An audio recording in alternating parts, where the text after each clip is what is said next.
Awesome, thank you. So where would you like to be 10 years from today? That's the question that branding guru Debbie Millman asked me while I was taking a self-branding class at the School of Visual Arts. She challenged me and the rest of the students to think about our best possible lives 10 years from that day.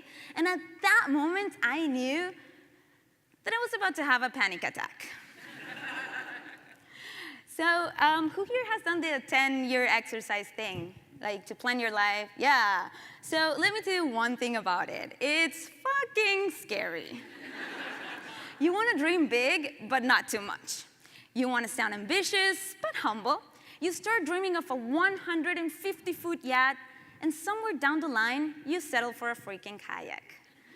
You don't want to disappoint future you with big plans that went nowhere and then feel like a big failure. So I started by writing down semi-ambitious things that I thought would make me happy 10 years from that day. I quit my job to open my own thing.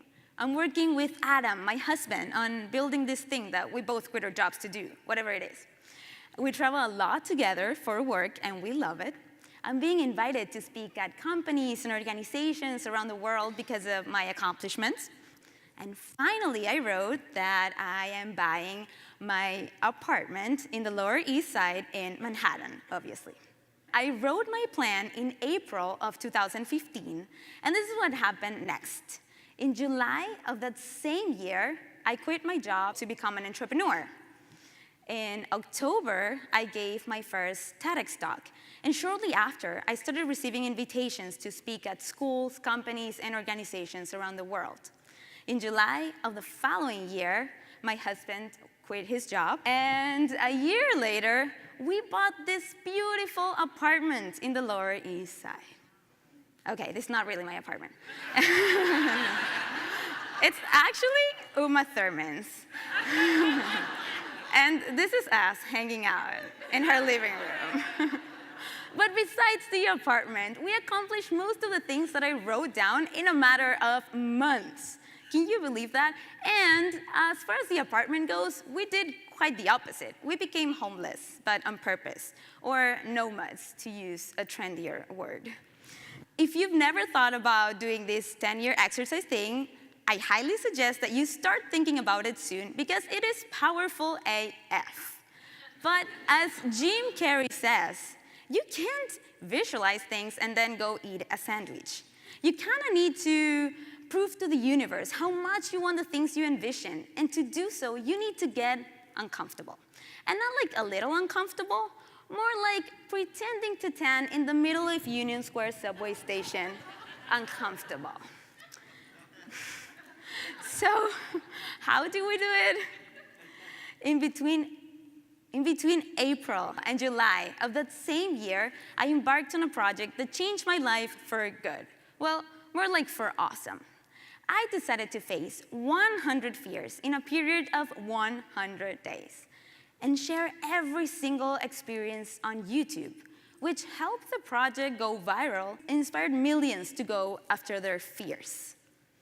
In a matter of days, it went from being a school project to becoming a movement that we called Hello Fears.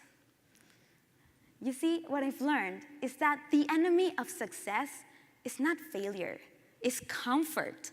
And that the more uncomfortable we get, the greater the reward. Or the farther away you're from your comfort zone, the bigger the success. So I want you to ask yourself, how uncomfortable are you willing to get?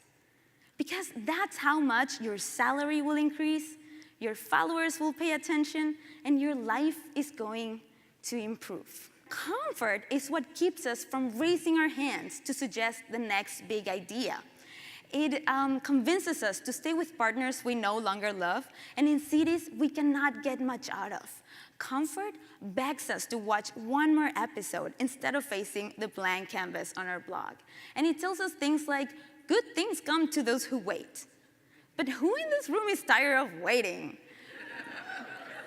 Perhaps you're waiting for the next big idea or the right partner to launch a business or a sign from God to take action. So there's this misconception that something will happen and then you know it's the right time to face your fear or take a risk. But as Da Vinci put it, people of accomplishment rarely sat back and let things happen to them. They went out and happened to things. The other day, I was meeting a friend for coffee, well, matcha. She kept going on and on about how much she dislikes her job, her paycheck, her boss, her coworkers, everything. And as soon as I suggest that she should perhaps start looking for another job, she immediately pulls out the fear card. Fear of not finding a good enough job, fear of not being able to pay rent, fear of disappointing her family. And I get it. Fear and uncertainty go hand in hand. But what about the fear of living a miserable life? Of spending the only life that you have, the tangible present, complaining about your boss, your paycheck, your coworkers? Isn't that scary? I know both things are, but which one will give you the opportunity to live a happier life? I can assure you that the comfortable option will not. I choose to acknowledge that my life is in my hands and that I get to change the outcome of my everyday. And there's nothing more powerful than that. When I first started facing my fears, doing my 100-day project, I kept asking myself the same question that we all ask ourselves before facing a fear. What's the worst that could happen, right? Raise your hand if you've ever asked yourself or someone else this question before.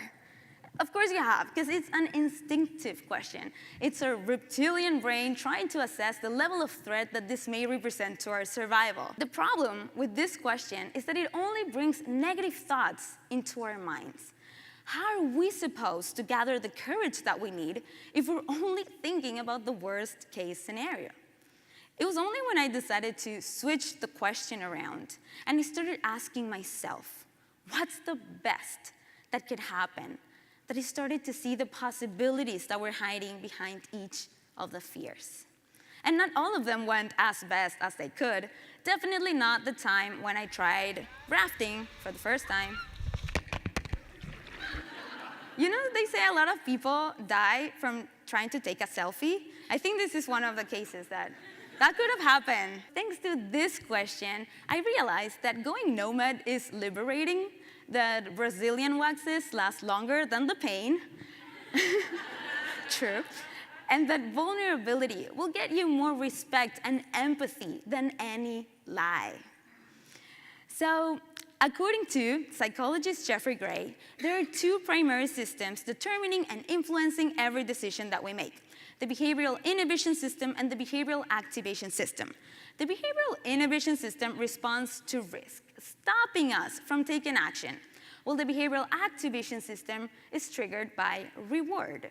So asking yourself this question is what will encourage you to take action. During my entire life, I used to overthink everything, answer no to most opportunities, and come up with endless excuses why I shouldn't take risks. But after embracing this new lifestyle where daring is my first choice, I realized that the only time we fail is the time we fail to try. And that's why my 2017 New Year's resolution was, and still is, to fail. Or more like, attempt to fail. And just this year, I started another 100-day project: a podcast, a YouTube series, a book, an e-commerce, a platform. I stopped overthinking everything, and I started choosing action over perfection. If I succeed, awesome. And if I fail, at least I'm fulfilling my New Year's resolution and learning a whole bunch. So try turning your fear into your goal, and I can assure you, you will be less afraid of it. Plus, did you know that 85% of the time, things don't go as bad as we imagine? They may even go in the opposite direction and surprise us. Courage is not about not having fear. She who has no fear is not courageous, is fearless. And there's no such thing as fearlessness. Courage begins with the will to think about the best case scenario. It's about creating our own luck, sending that email to pitch our idea. Courage It's what gets us what we deserve, and sometimes even more.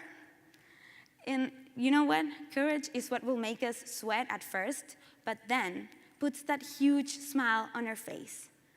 And just like a smile, and as Piera said this morning, courage is contagious. Courage is. Courage is. Courage is. Coraje es. To me, courage is doing a terrible job at a show where nobody laughs and then getting back up and doing it again the next day. Courage is communicating what you need. To follow your own path. Choosing to love your body every single day. To keep trying to get to the school you want, even if they already rejected you twice. Accepting that you made a mistake. And not to settle for less than what your heart desires. Creating your own company when nobody believes in you. Sharing my story about growing up as an at-risk foster kid. Courage is leaving your day job. Being able to do what you want to do. Courage is dancing alone. To pack your life in 2 suitcases and move across the world for the second time. Is buying my own apartment instead of waiting for Prince Charming to arrive. To walk into my auditions. Regardless of how scary that might feel on the inside. Courage for me is starting over at 29 years old. Me against the world. To look at someone directly in their eye and not look away. Embracing your imperfections. It's standing up for what you believe in, even if it goes against what your family believes in, what your friends believe in. Moving to another country to pursue a relationship. Luckily it worked. It really takes courage to be your own boss. And also getting a tattoo. That's courage. So what started as a personal development project turned into my purpose, a social mission to encourage people all over the world to live courageously. I decided to get uncomfortable to make the world a braver place. What would you get uncomfortable for? This project didn't make me fearless, but it gave me the willingness to go after my fears. So now, instead of perceiving every fear as an obstacle, I choose to see it as an opportunity that can lead us to uncover our next big thing. And that is the best that can happen. So start writing your 10-year plan today, but start facing your fears tomorrow. Thank you all so much for your time today.